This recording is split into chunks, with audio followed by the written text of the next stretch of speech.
Alors là, vous parlez au nom de vos pairs. Dites-nous, quelle explication faites-vous entre l'emprunt obligataire et le sukuk? Alors, l'emprunt obligataire, le sukuk, c'est la même essence. Sauf que l'emprunt obligataire classique répond au principe de la finance conventionnelle et le sukuk répond au principe de la finance islamique. La finance islamique qui prohibe les taux d'intérêt. Donc c'est la seule différence. Alors, quel sens donnez-vous à cette première cotation? Cotation sukuk, 5 cotations en même temps, de 3 pays différents. Alors, la cotation, c'est une opération classique que nous avons l'habitude de faire avec les obligations conventionnelles. Il s'agit, à travers cette opération, de faire en sorte que ceux qui n'ont pas pu souscrire à l'émission primaire puissent acquérir ou vendre les titres sur le marché secondaire géré par la Bourse régionale des valeurs mobilières. Donc c'est l'essence, c'est l'objectif de cette cérémonie.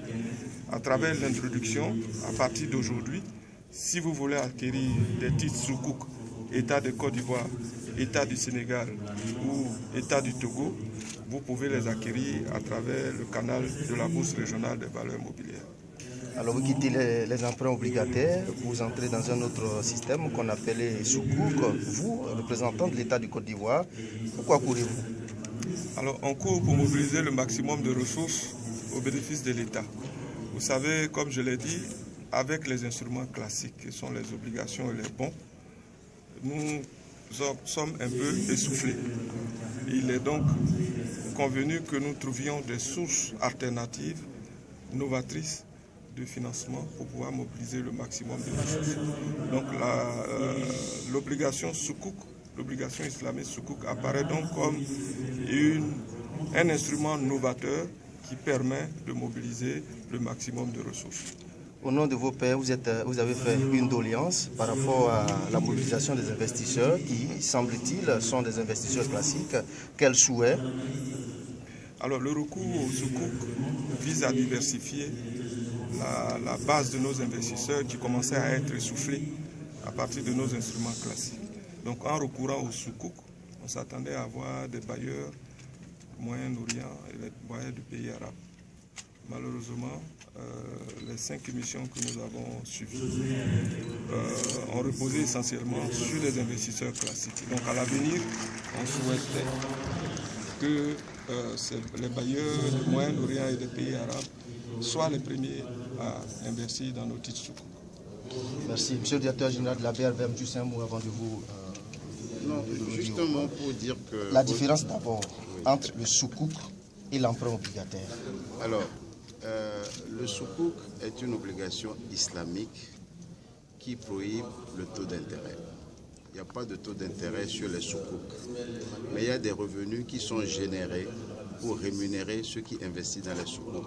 Mais pas sous forme de taux d'intérêt, mais sous forme de loyer ou de revenus découlant des actifs qui sont derrière ou sous-jacents au sukuk. Alors que l'emprunt obligataire classique, il y a un taux d'intérêt. On vous dit, vous allez être payé sur la base d'un taux de 6% ou de 5% calculé sur la valeur nominale de l'obligation. C'est une différence fondamentale entre les deux instruments. Mais ces deux instruments complémentaires pour permettre aux États, et le secteur privé aussi peut utiliser les sukuk, de diversifier les sources de financement. Aujourd'hui, nous sommes dans une dynamique où le financement de la croissance des pays de l'UEMOA est une question clé. Et il faut que nous puissions nous donner les moyens de mobiliser, et le directeur intérieur l'a dit, de mobiliser partout où on peut trouver des ressources pour pouvoir financer nos économies. Aujourd'hui, à la BRVM, ce que nous venons de faire, c'est l'admission à la cote de ces sukuk-là. Vous savez, un titre financier n'est attractif que s'il est liquide. Si le titre n'est pas liquide, si les gens n'ont pas la possibilité d'acheter, de vendre les titres, ça ne les intéresse pas. Donc il fallait que la BRVM organise avec les autorités un marché secondaire pour que les sukuk deviennent attractifs et comme le directeur général l'a si bien souligné, pour que les investisseurs étrangers qui, eux, sont très attentifs à la question de la liquidité, puissent venir souscrire à ces sukuk-là. C'est un pas important qui vient d'être franchi dans le cadre justement du renforcement des instruments de mobilisation de ressources par les États de l'Union et par le secteur privé. Nous venons de donner un signal fort que notre marché est structuré sur tous ces compartiments. Il est structuré pour que tous les investisseurs, qu'ils soient régionaux, qu'ils soient internationaux, qu'ils soient particuliers ou institutionnels, qu'ils trouvent leur compte à travers des instruments attractifs, liquides et rentables. Monsieur le directeur général, pour terminer, une question qui va vous faire sourire certainement. Certaines personnes pensent que c'est des opérations banales, cotation ici, emprunt obligatoire, ça et là. À la télé, quand ils regardent, ils disent non, c'est n'importe quoi.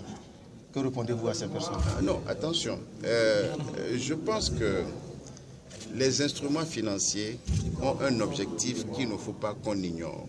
C'est la mobilisation de l'épargne et la rentabilité de l'épargne. Il faut que le public de l'Union puisse comprendre cela et nous accompagner. On ne peut pas développer nos économies sans mobilisation de l'épargne intérieure et extérieure. Et pour mobiliser l'épargne, il faut des instruments. Surtout quand il s'agit d'épargne à long terme pour financer des projets d'infrastructure qui vont favoriser l'industrialisation de nos économies, la création de richesses dans nos économies. Et ces instruments de long terme, on les retrouve sur les marchés des capitaux.